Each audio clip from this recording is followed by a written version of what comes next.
1번, 야곱이 어떻게 라반의 집으로 인도함 받게 됩니까?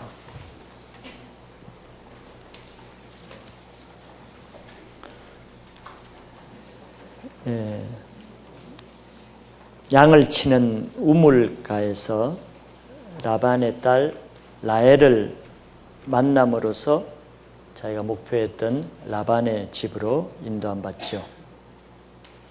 이것이 여기까지 오는 과정이 그렇게 적은 거리가 아니라 그랬습니다. 이렇게 먼 몇 마리 길을 혼자 이렇게 간다는 것은 그건 많은 위험 부담이 있죠. 강도의 위험도 있고, 그 다음에 짐승에게 잡아먹힐 위험도 있고, 또 양식이 없어서 굶어 죽을 위험도 있고, 낮에 더위와 밤에 추위와 건강에 병으로 위험을 얻을 수 있고, 여러 가지 위험, 요즘처럼 KTX를 타면 금방 가는 이런 시대가 아니지 않습니까? 낙타를 타고 몇 개월을 가는 이런 시대를 생각해 보면은 그 목적지에 도착한다는 것이 쉽지가 않습니다. 그런 상황에서 본다 그러면은 하나님이 28장 15절에서 내가 어디를 가든지 너와 함께하면 네가 돌아올 때까지 내가 떠나지 아니하리라는 하나님이 순적하게 라반의 집에 도착하도록 인도하셨다는 것을 알 수가 있습니다.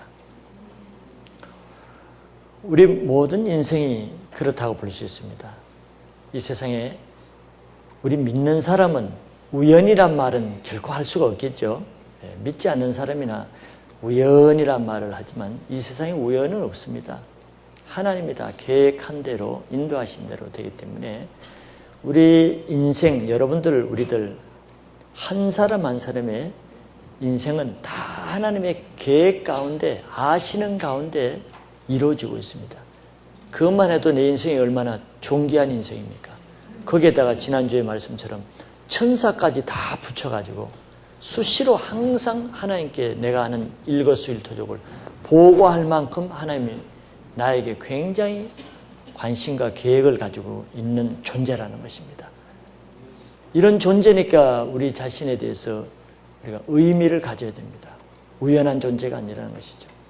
그뿐만 아니라 여러분들이 현재 이 장소에 이렇게 앉아 있는 것, 이 교회에 앉아서 이런 신앙생활을 하는 것, 여러분들 직장에 그곳에 인도된 것, 여러분들의 부모를 만나서 그런 가정에 태어나게 하신 것, 현재 나의 형편이 이곳에 있게 된 것은 우연이 아닌 것입니다. 여러분들 한번 지나온 과거를 쭉 이렇게 더듬어서 내가 현재 여기까지 어떤 과정을 통해서 내 친구를 통해서 친구의 친구를 통해서 우연히 누구를 만나서 우연히는 없지만 그 기가 막힌 경로를 통해서 여기 앉아 있겠죠. 그래서 저는 얼굴이 익지 않은 사람에게 물어봅니다. 누구를 통해서 오시게 됐나요? 그럼 참 희한한 경로를 통해서 다 와요. 자, 그것을 제가 왜 말씀드리냐면은 하나님이 그렇게 나를 위해서 어떤 사람을 보내서 누구를 관계할 있는 사람도 있으래. 그러면 내가 별 볼 일 없고 아무 의미가 없는 사람이라면은 하나님 그렇게까지 하시겠어요? 그렇지 않겠죠. 하나님이 여러분들 자신에게 우리에게 놀라운 계획을 가지고 계셨기 때문에 그 계획을 이루시기 위해서 그런 일을 하셨다는 것이 우리가 알 수가 있지 않습니까?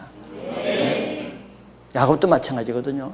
야곱은 지금 그냥 우리가 보기에는 에서를 피해서 도망가서 외삼촌 집에 가는 것 같지만 명목은 그거지만 하나님 편에서는 다른 뜻이 있는 것입니다. 놀라운 하나님이 야곱에게 하실 뜻을 이루기 위해서 도망이라는 그런 방법으로 잠깐 보내는 것이지 하나님의 계획은 따로 있는 것이에요. 마찬가지로 우리 모두가 바로 하나님의 계획 밖에 있는 사람은 아무도 없습니다.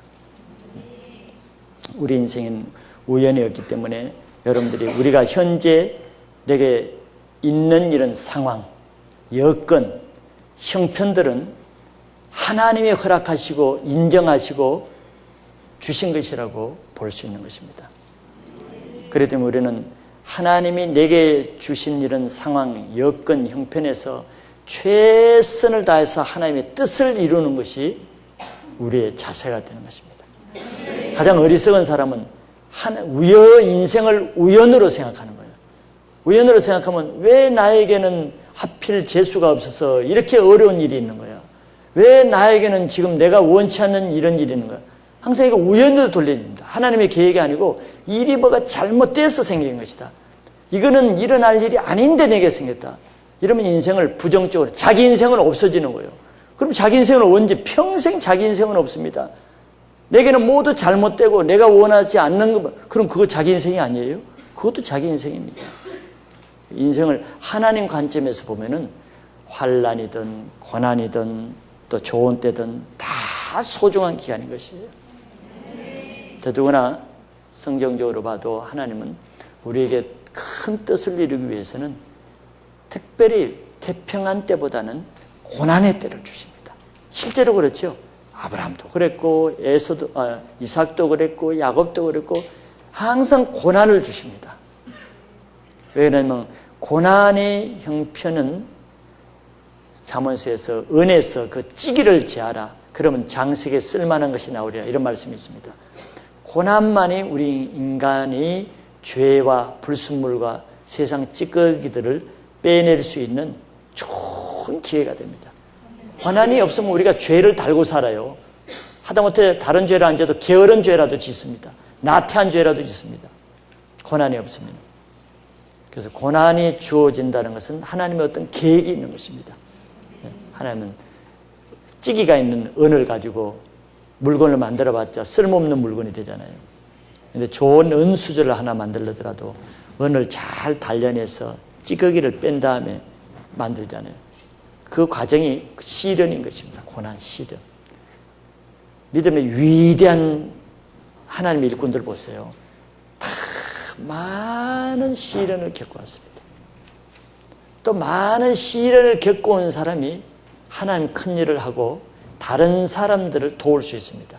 왜냐하면 자기가 체호를 할 수 있거든요. 어려운 사람들을 체감을 할 수 있습니다. 긍휼을 같이 느낄 수가 있어요.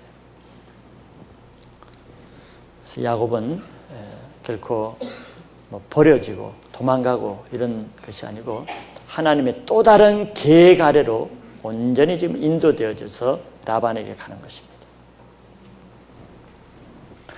2번, 야곱의 외삼촌 라반과 어떤 계약을 하며 그 일을 어떻게 감당합니까? 라반의 집에 와서 야곱이 처음에 한 달간은 열심히 그냥 무료 봉사를 했죠. 열심히 일을 했습니다.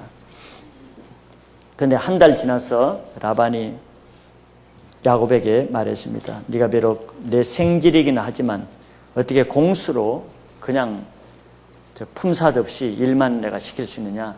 계약 조건을 얘기해라. 너도 정당하게 일한 값을 받아야 되지 않겠느냐? 이렇게 계약 조건을 말하게 하죠. 그때 야곱이 무슨 조건을 얘기했습니까?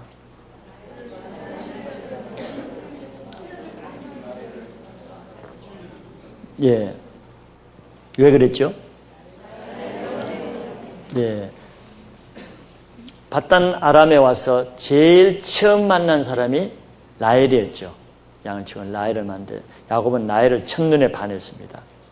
그렇기 때문에 야곱은 자기 임금을 7년 동안 내가 무보수로 임금을 받지 않고 일해주는 대신에 외삼촌의 둘째 딸 라헬을 자기 아내로 주는 조건으로 제가 일을 하겠습니다. 라반으로서는 더없이 좋은 것이죠. 7년 동안 무임금으로 부려먹는 그런 거니까. 그래서 그런 계약을 했습니다. 7년 동안 봉사하기로 하고 라헬과 결혼한 조건을 1차 계약을 했죠. 그 후 야곱은 그 일을 위해서 어떻게 감당하죠? 그 계약을. 7년이 적은 날이 아니죠. 정말 오랜 세월이라면 굉장히 오랜 세월입니다. 근데 오랜 7년을 수일같이 여겼다. 그냥 행복한 노동을 한 거죠, 야곱은. 왜냐하면 목표가 분명했기 때문에, 자기가 원하는 목표를 이룰 수 있다는 생각 때문에 그 힘든 일이 힘들게 느껴지지 않았습니다. 이것이 굉장히 신앙생활하는 데도 중요한 것입니다. 똑같이 신앙생활 하면서도 신앙생활이 힘들게 느껴지는 사람이 있고, 신앙생활이 7년이 수일처럼 느껴지는 사람이 있습니다. 우리가 하나님을 사랑함으로 신앙생활하면은 10년, 20년 신앙생활이 수일처럼 여겨집니다. 그러나 우리가 주님을 사랑하지 않으므로, 사랑하지 않고 신앙생활, 그거는 종교생활이지만 교회생활을 하려고 그러면은 7년이 70년처럼 느껴질 수도 있어요.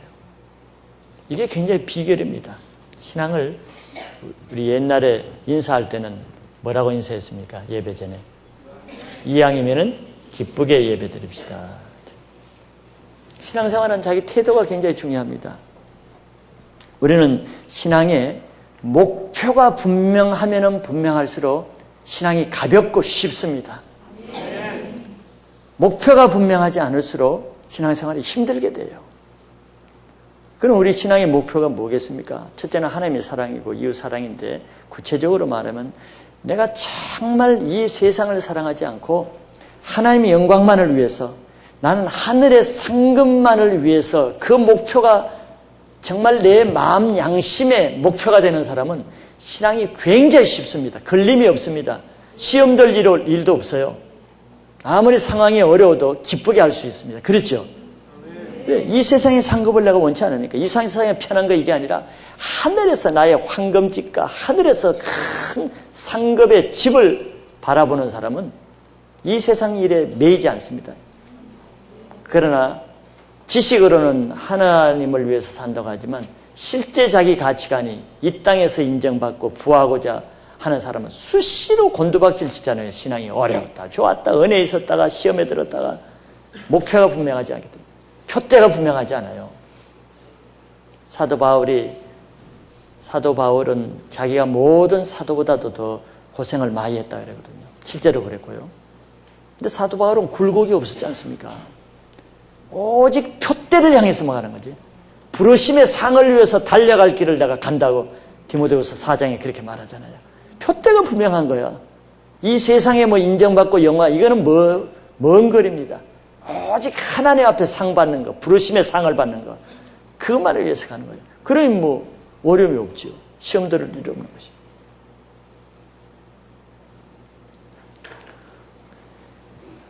신앙을 하시려고 그러면 신앙의 목표가 분명해야 됩니다. 그러면 신앙이 굉장히 쉽게 할 수가 있어요. 야곱은 라헬을 사랑함으로 그 라헬을 내가 열심히 하면 7년 후에 나의 아내로 취할 수 있다는 이 목표가 있었기 때문에 그 노동이 어렵지 않았던, 힘들게 여기지 않았다는 것이죠.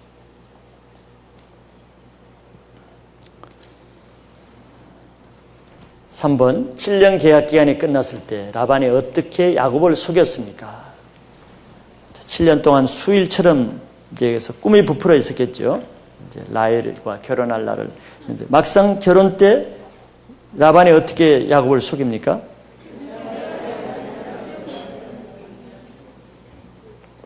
예.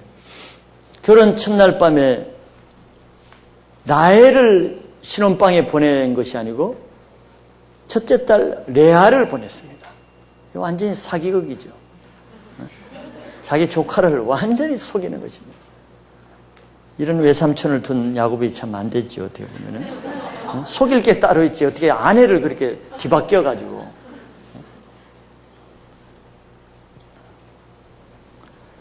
라반은 속이는 자입니다. 계약을 파기하는 자입니다. 이것은 굉장히 의미가 있는 것이죠. 사실 이 일의 전문가는 야곱입니다. 그렇죠. 야곱은 자기 형도 속이고 아버지도 속이는, 야곱은 가히 속이는 세계에서는 왕자였습니다. 근데 그 왕자가 속임당하는 것은 바로 속이는 황제 밑에서는 못 당하는 것입니다. 라반이라는 속임 황제를 만나서는 이 야곱도 당하는 것이, 이게 라반은 굉장히 센 사람이죠.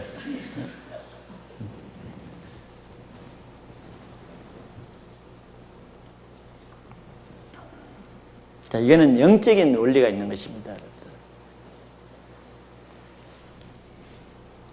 왜 야곱이 이렇게 속임 당하겠습니까? 물론 뭐 인간적으로 보면은 라반이 속이는 자니까, 아주 더 악한 속이는 자니까 그런 자를 만나서 뭐 속임 당하는 것이다. 맞죠? 그럼 여러분들 영적인 접근을 할 수가 없습니다. 이 세상의 모든 것은 영적인 원리가 있지 보이는 것에 의해서 좌우된 것이 아닙니다. 야곱이 자기 외삼촌 라반에게 속임 당하는 것은 왜 속임 당하겠어요? 예? 예?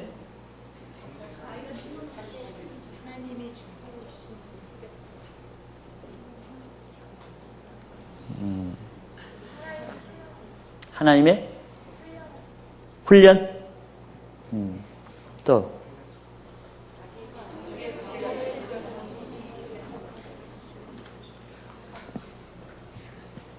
크게 자신감 있게 얘기해 보세요. 주어와 동사를 분명하게 주어는 들리는데 그 뒤에 동사는 안 들려요.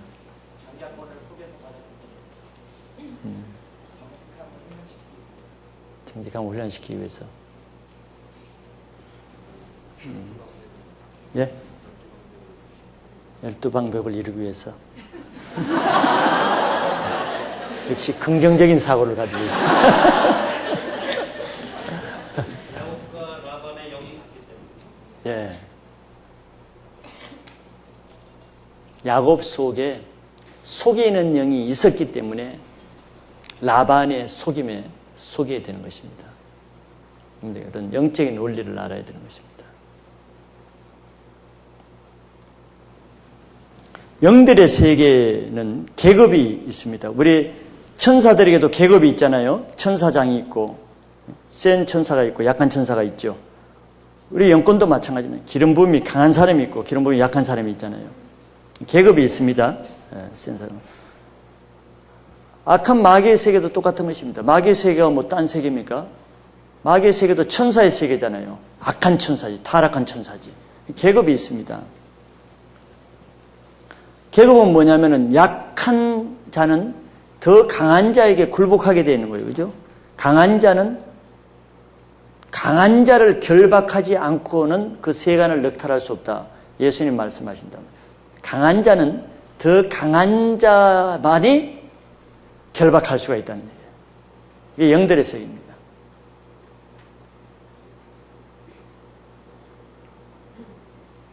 똑같은 쇠붙이를 놓고 두 좌석을 옆에다 놓으면 어느 좌석 쪽으로 쇠붙이가 따라 붙겠어요? 더 강한 좌석 쪽으로 따라 붙습니다. 그죠? 강한 쪽으로 따르기. 이게 리더십의 원리이기도 합니다. 성경 안에서는 이게 영권이라고 그래요. 영권.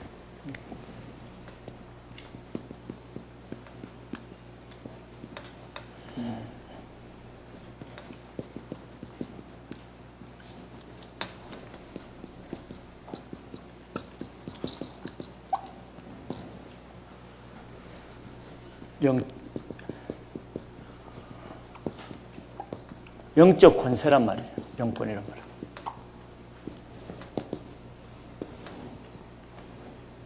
영적 권세는 항상 영권이 강한 자가 약한 자를 지배하는 원리를 가지고 있습니다. 여러분들 세상에서도 어떤 모임이 이렇게 이루어지면 그 중에 꼭 리더가 되는 사람이 있죠. 그 사람이 우리 영적인 비유를 하면 영권이 강한 사람이 리더가 됩니다. 그런데 리더로 있다가 밖에서 누가 이렇게 들어왔는데 그 사람이 들어오고부터는 사람들이 다 고전까지는 이 사람의 리더십에 있다가 딴 사람이 밖에서 들어오더니 이 사람에게 다 리더십이 가지요. 이 사람 밖에서 올 때 이 사람은 그 전에 있던 리더보다 영권이 더 강하면은 리더십 금방 일로 가는 것입니다. 그게 영적인 원리예요.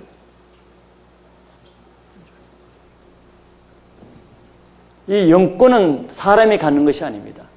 이건 하나님이 주시는 거예요.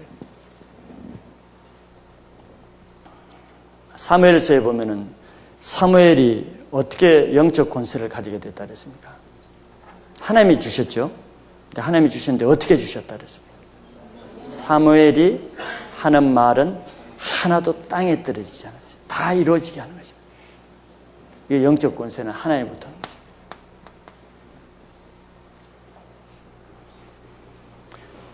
마찬가지입니다. 어둠의 영적 권세도 똑같은 거예요. 영적 권세라는 것은.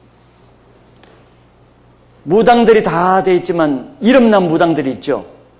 지리산 무당, 용문상 무당, 이런 이름난 무당이란 말은 우리말로 하면은 센 무당이라는 것입니다.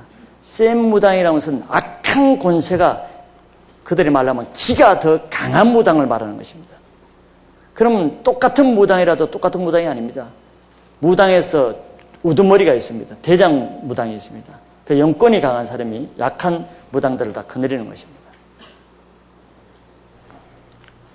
자, 이건 뭘 얘기를 하느냐면은 지금 영적 원리를 그런 시간은 아닌데 오늘 문제가 짧아가지고 여러분들에게 보너스로 엑스트라를 해가지고 특강을 하는 것이 영적 원리.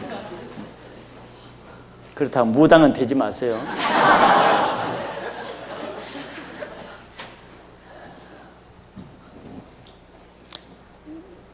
무당은 하나의 영매라고 할 수 있는데 영적인 매개체죠. 매개자 역할을 하는 것인데 내가 병원에 안 가는 어떤 옛날 사람들은 병을 앓고 있다.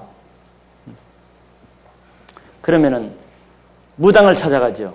구설을 하거나 점쟁이를 찾아가면은 당신은 구설을 해야 될 것이다. 무당을 찾아갑니다.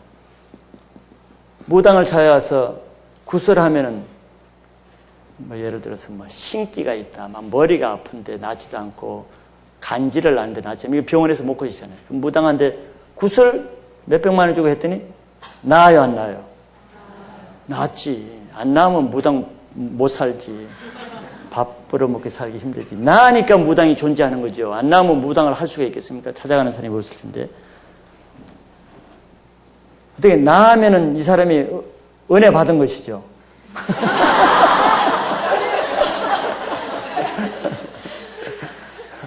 은혜 받은 것이 나았으니까.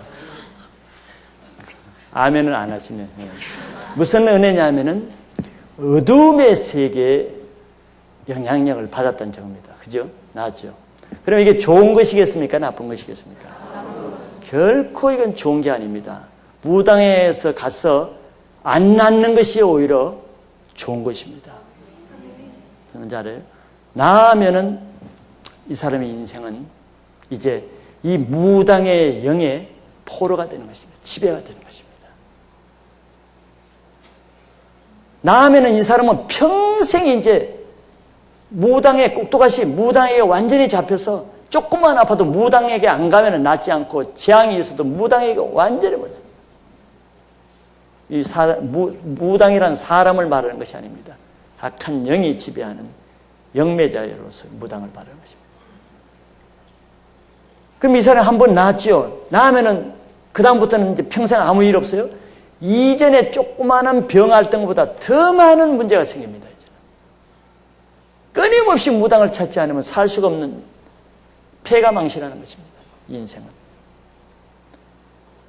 그러면 이 사람이 아프게 한 병원에도 못 낫고 약을 먹어도 못 낫고 그러면 이 병이 어디서 왔을 것 같아요? 이 사람이 앓는 병은 악한 영에 의해서 왔다는 거 알 수 있죠?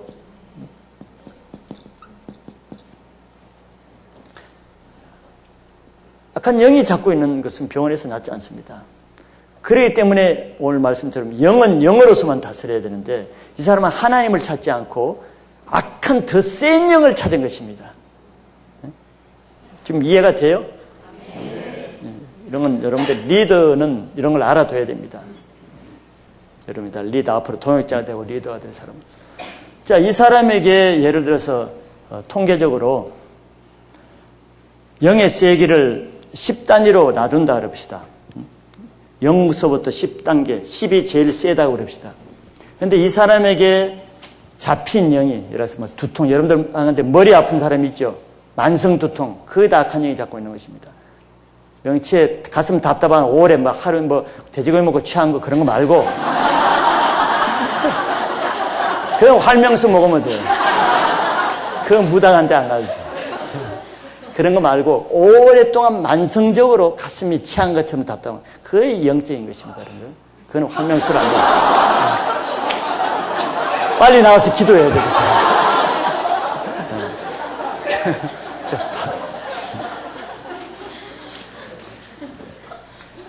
강도에 따라 다르죠. 근데 그런 강도가 예를 들어서 한 2 정도 된다 그럽시다. 2. 가슴이 답답한. 그러니까 2 정도 되는 악한 영이 그 가슴을 잡고 있는 거예요. 머리 아픈 사람 머리를 잡고 있는 것이고. 그러면은 의사한테 가봤자 의사는 일도 안 되는 거야. 의사는 인간적으로 봐도 영적인 지식이 있기 때문에 이 영을 감당할 수가 없습니다. 또 날라리 신자들이 아무리 예수 이름으로 해봤자 그 사람의 영권이 예를 들어 1밖에 안 되면은 아무리 성경적으로는 예수 이름으로 하면 귀신이 나간다는 건 맞아요. 그렇게 하지만 영권의 차이입니다. 영권이 내가 1밖에 안 되면은 이 세를 가진 사람이 낫지 않습니다. 안 나갑니다. 아무리 기도해봤자 그건 안 되는 거예요. 누가복음 14장에 그런 말씀을 하죠. 군사 1만으로서 2만과 싸우라 할 때는 싸우지 말라. 싸우면 안 되는 것이다. 화친을 청하라 그랬습니다. 그건 한번 기도해봤자 화친을 청하. 내가 1밖에 안 되는데 2를 상대해서 계속 나가라. 네가 나가라. 내가 그래서 기도해주는 사람이 다치는 것입니다. 에베소 19장의 말씀이 그거 아닙니까? 스게와의 7 아들 중에 제사장 스거의 아들 중에 2 아들이 바울이 예수 이름으로 나가니까 귀신이 나니까 자기는 영권이 0도 안 되는 바닥에 완전히 믿음도 없는 사람이 이 귀신이 나가라니까 내가 바울도 알고 예수도 안 되는데 너가 먼저 덮쳐가지고 상해가지고 도망갔다 그러잖아요. 그런 것입니다. 아무나 여러분들이 이렇게 하는 게 영적인 싸움에는 영권이 있는 강한 사람이 영권이 약한 사람을 제압하게 되는 거예요. 그러니까 뭐 날라리 신자한테 가서 안수받아도 안 되고 병원에 가도 안 되고 하니까 이 사람은 무당을 찾게 되는 것입니다. 이 사람을 치유해 줄 사람이 없으니까. 근데 무당도 무당 나름인데 이제 예를 들어서 이 무당의 영권이 한 5 정도 된다고 합시다. 그러면 이 정도 세력을 갖다 물론 자기 편입니다. 자기 편이지만서도 이런 무당이 굳으면은 이 정도의 무당은 금방 영은 금방 나갑니다. 쫓겨나갑니다. 쫓겨나가면 그게 치유가 되는 거예요. 그러면 그전에는 이 정도의 영향을 받는 그런 내가 고통을 안고 있던 사람이 구설해가지고 이제 쫓겨나가면 어떤 더 강한 오온화되는 세력의 지배를 받기 때문에 이제는 웬만한 신자나 목회자나 기도를 해가지고 나가기는 더 어려워지는 것입니다. 더 강한 영에게 지배를 받는 거예요. 여러분들 점쟁이 찾아가고 무당고 그거는 굉장히 위험한 일입니다. 거기서 만약에 맞기나 하고 치유되기나 하는 그 역에 잡히는 것입니다. 이걸 아셔야 돼요. 큰일 납니다, 여러분들. 그러면 이런 사람이 나올 때는 이제는 7이나 8 더 강한 사람이 이 사람을 제압하지 않으면 이 사람은 치유가 안 되는 거예요.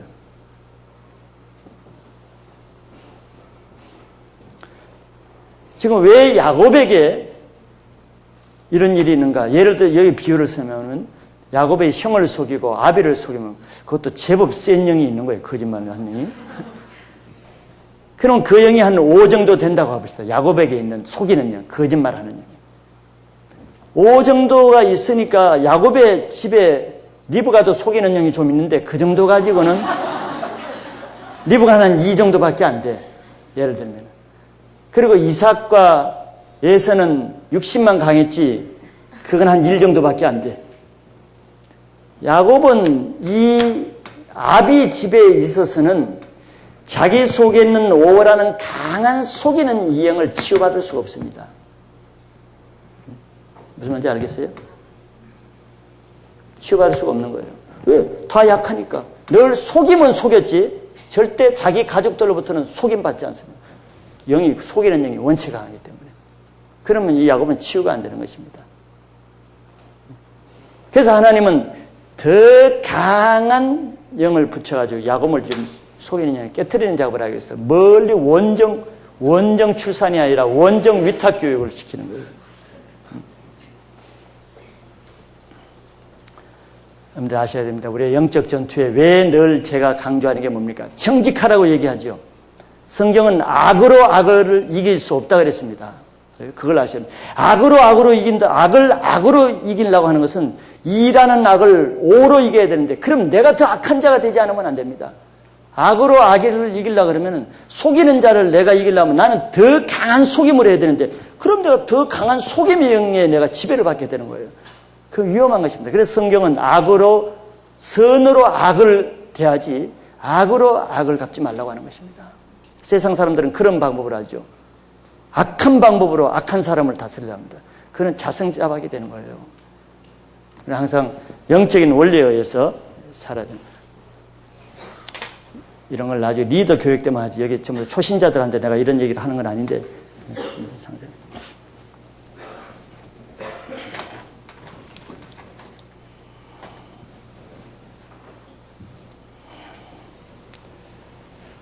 그래서 내가 내 안에, 여러분들 안에 거짓말하는 영이 있으면은 여러분들은 언젠가는 여러분들보다 더 강한 거짓의 영을 가진 사람에게 여러분들 당하게 되어 있습니다. 내가 적은 것을 속이는 일을, 적은 거짓말을 많이 하고 여러분들이 당할 때는 큰 것으로 당하게 되는 거예요. 그래서 내가 늘 정직해야 되는 것입니다. 알아요? 절 정직하고 깨끗하고 겸손해야 되는 것입니다.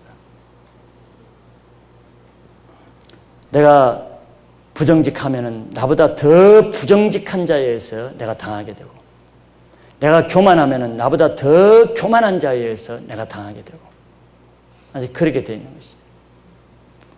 그러나 어둠의 세력을 이기는 것은 내가 더 교만하고 더 강한 것으로 이기는 것이 아니라 내가 더 겸손하고 더 정직하고 더 낮아지면은 어둠의 세력은 나를 더 이상 속이고 공격할 수가 없는 것이에요.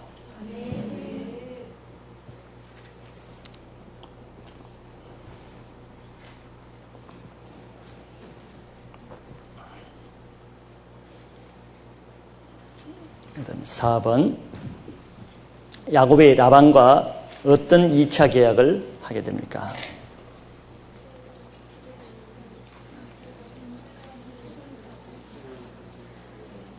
이게 좀 엉뚱한 데로 빠졌네. 어디 다 마무리를 해야죠.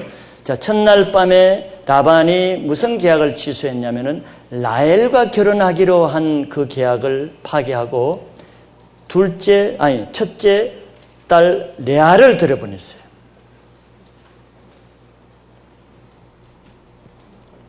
속인 거죠.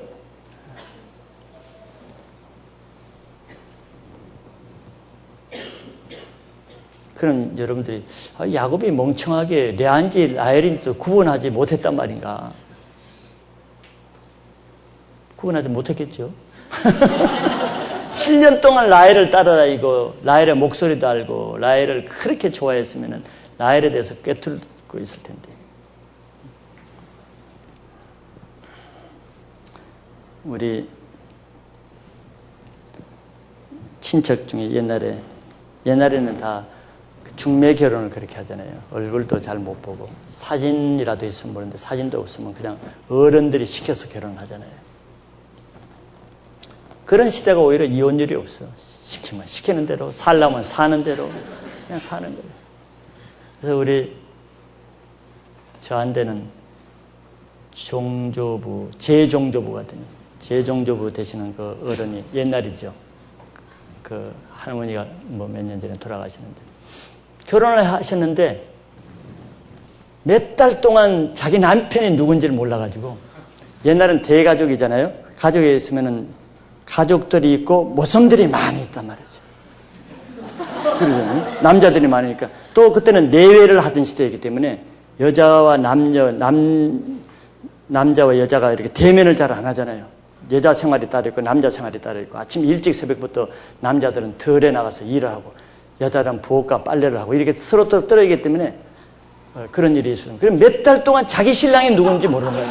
그럼 그 이제 모성도 있지, 시동생도 있지. 누가 자기 신랑인지 알 수가 없는 거예요. 밤에 살짝 들어왔다가 나가는데 전기불도 있는 시대 아니고 깜깜하니까 얼굴을 볼 시간이 없는 거예요. 새벽 일찍 해 뜨기 전에 일 나가고 밤늦게 깜깜할 때 들어요. 놀라운 일이죠. 그래서 자기 신랑이 계속 모습인 줄 알았대요. 모습인 줄 알고 그랬더니 어느 날 보니까 그 모습인 줄 아는 사람이 자기 신랑이었대. 그게 딴 사람 얘기 아니고 우리 할머니 얘기예요. 그런 것을 생각하면은 야곱이 자기 레와인지 라헬인지 몰랐을까 이해가 좀 될 수 있죠.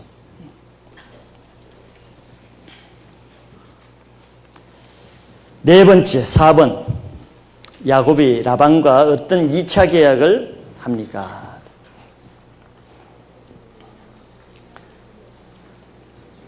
라반은 참 속이는 자고 아주 꾀가 많은 자죠. 어떻게든지 자기 생기를 이용해서 노동력을 착취하기 위해서 2차 계약을 또 합니다. 네가 라헬과 결혼하고 싶으면은 다시 라헬을 위해서 7년을 더 봉사해라. 그러나 7년 끝나기 전에 7일만 먼저 일하면은 미리 선불로 라헬을 주겠다. 그런 제약이에요. 야곱의 목표는 라헬과 결혼하는 것이니까 라헬을 위해서 결국 7년을 봉사하는 게 아니죠. 라헬을 얻기 위해서 14년을 봉사하는 것입니다. 14년.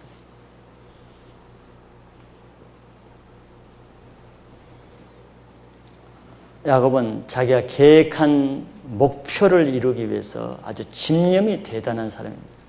하나님의 이런 집념도 사용하시죠. 우리의 특성을 따라 사용하십니다. 그러니까 우리들에게는 절대 장점도 없고 하나님 편에서 보면 절대 약점도 없어요. 왜냐하면 하나님은 우리의 장점만 다 쓰시는 게 아니거든요. 우리의 약점도 하나님은 유용하게 하나님 편에서는 장점으로 쓰세요. 믿음의 사람들 보면 다 장점이 곧 약점이고 약점이 곧 장점이 돼요. 하나님 편에서는. 그러니까 내게 있는 그것을 탓할 필요가 없어요. 내게 약점이 있으면 나는 약점 때문에 안 되겠다. 내가 하나님 앞에 살려고 그러면 그 약점을 그대로 이용해서 하나님 선하게 쓰시는 것입니다.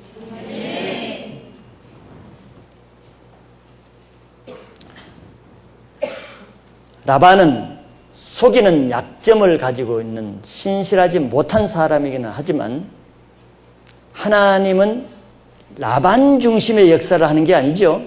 하나님은 누구 중심의 역사를 하십니까? 야곱 중심입니다. 하나님은 항상 하나님 사람 중심으로 하는 것이지 변두리 엑스트라 중심으로 일하지 않습니다.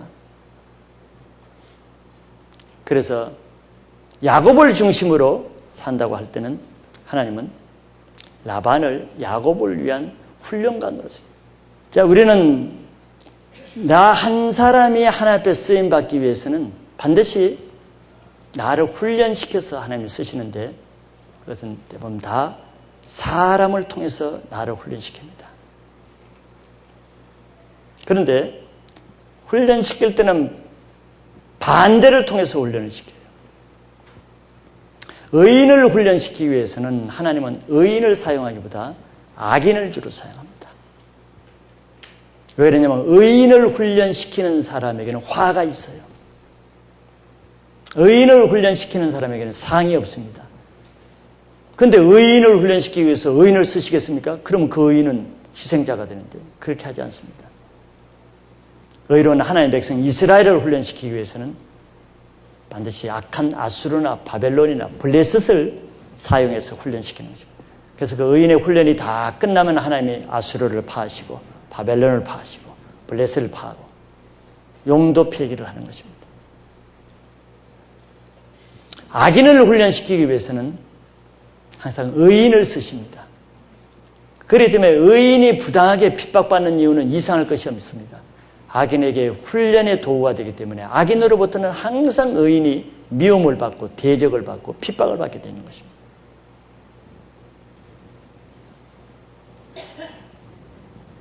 그러나 의인을 훈련시키는 사람에게는 상이 없지만 악인을 훈련시키는 사람에게는 그 모든 것이 상이 되는 것입니다. 상급이 왜? 하나님을 대신해서 하는 것이기 때문에. 바로 라반은 이스라엘 민족의 조상, 12지파의 조상인 야곱 한 사람을 키워내기 위해서 하나님은 라반에게 20년 동안을 붙여줍니다. 20년 동안 라반은 야곱의 좋은 훈련관으로 사용됩니다. 그러나 그것이 라반에게는 아무 상이 없죠. 이것이 중요합니다. 우리는 다 하나님 앞에 하나님의 도구로 쓰임받지 않는 사람은 아무도 없습니다.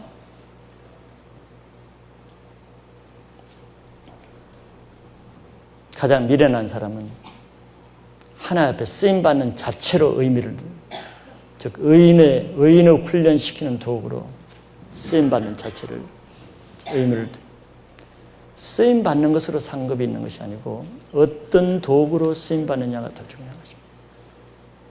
의의 도구로 쓰임받는 자는 하늘에 상급이 있지만 악의 도구로 쓰임받는 사람은 상급이 없습니다. 그래서 여러분들은 의인을 훈련시키는 도구가 되지 않게 하세요. 의인의 눈에 눈물이 나오게 하고 의인의 가슴에 상처를 내게 하고 의인을 해롭게 하는 일에 여러분들이 누군가는 해야 되지만 내가 그 일에 쓰임받지 않도록 주의해야 됩니다. 예수님은 세상에는 실족해 하는 일이 없을 수가 없다 그랬어요. 없을 수가 없습니다. 의인도 훈련받아요. 야곱도 훈련을 받아야 민족의 조상이 되잖아요. 없을 수가 없습니다. 누군가는 예수님을 팔아야 되죠. 십자가에. 그렇다고 그럼 내가 팔겠습니다. 그는 의협심이 아니라 무지한 자인 것입니다. 내가 예수님을 파는, 누군가는 팔아야 되지만 내가 예수님 파는 자가 되지 않기를 우리는 기도해야 되는 것입니다. 누군가는 하나님의 사람을 훈련시켜야 되지만 그러나 내가 그 사람이 되면 안 됩니다. 모세를 훈련시키는 이스라엘 1세대 광야의 고라와 단과 반역하는 사람과 60만 장정들은 모세를 훈련시키는 자기들이 다 죽었습니다.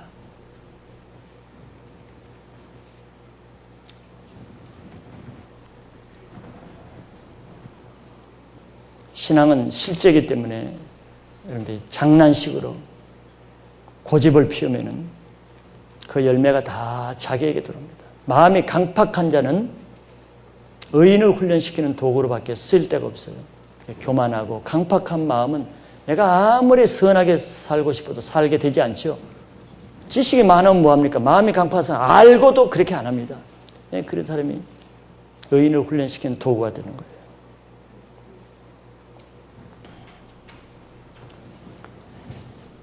마지막 5번, 아버지 이삭과 형 에서를 속임수로 축복과 장자권을 빼앗은 야곱의 라반을 통하여 어떤 훈련을 받는지 보세요.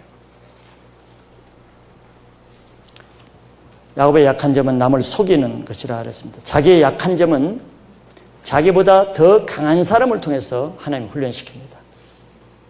내가 속이는 기질이 있으면 나보다 더 속이는 악한 사람을 통해서 나를 훈련시키고, 내가 교만한 자 같으면 나보다 더 교만한 자를 붙여서 내 교만을 꺾게 하시고, 내가 마음이 강팍한 사람은 세일에 나보다 더 강팍한 사람을 만나게 해서 내 강팍함을 꺾게 하는 것입니다. 그것이 하나님의 은혜예요. 그러지 않으면 나보다 약한 사람을 붙여주면 내가 변화되질 않습니다. 잠언서 27장 17절에도 철이 철을 날카롭게 한 같이 사람이 그 친구의 얼굴을 빛나게 한다 그랬어요. 철이 철을 날카롭게 하지 돌이 철을 날카롭게 할 수 없습니다. 물은 나무가 철을 날카롭게 할 수 없어요. 내 강팍한 마음은 나보다 더 강팍한 그런 사람이 내 마음을 깨트릴 수 있습니다. 내가 교만하면 나보다 더 교만한 사람만이 나를 깨트릴 수가 있는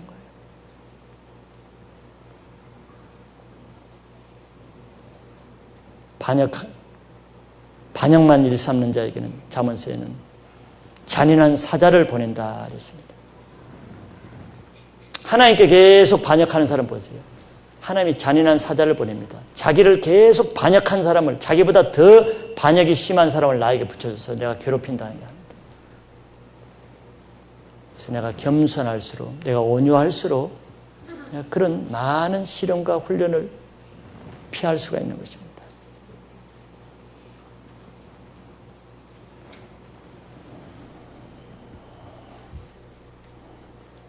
그래서 우리에게 주어지는 어떤 훈련이나 고난이 있을 때 하나님이 나에게 주신 그 뜻이 무엇인가를 우리는 깨닫기를 힘써야 됩니다. 믿음에서 왜 나에게 이런 일이 일까 불평하고 내가 뭐 잘못했기 때문에 하나님 나를 이렇게, 그런 사람은 자기 문제에서 벗어나지 못합니다. 이해할 수 없는 나에게 고난이 줄 때 하나님 그 뜻이 무엇입니까? 하나님의 계획이 무엇입니까? 겸손하게 그 뜻을 깨달을 때 그것을 통해서 이루실 하나님의 비전을 바라보면 그것이 아무 문제가 안 되고 나에게 큰 비전을 바라보게 되는 것이죠.